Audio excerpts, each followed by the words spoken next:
Hello friends, आइए सीखते हैं इस शब्द की सही प्रोनाउंसिएशन। इस शब्द को भारत में काफी लोग गलत प्रोनाउंस करते हैं, जैसे वीडियोग्राफी। वीडियोग्राफी आप इस शब्द को कैसे बोलेंगे? आइए सीखते हैं इसकी सही प्रोनाउंसिएशन।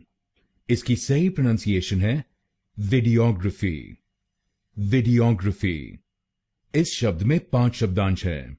पहला शब्दांश है VID, दूसरा शब्दांश है E, तीसरा शब्दांश है OG, चौथा शब्दांश है RA और आखिरी शब्दांश है PHY।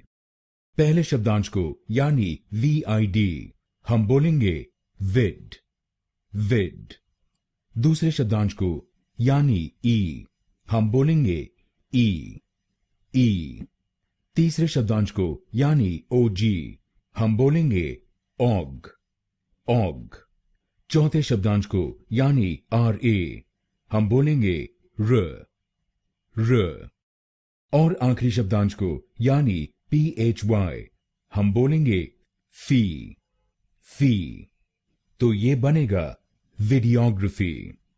वीडियोग्राफी। विड E OG R फी। विड E OG R फी। वीडियोग्राफी। वीडियोग्राफी।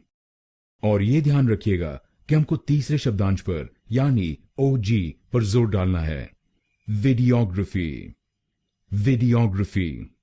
तो आपसे इसको वीडियोग्राफी नहीं बोलिए, इसको बोलिएगा वीडियोग्राफी। वीडियोग्राफी।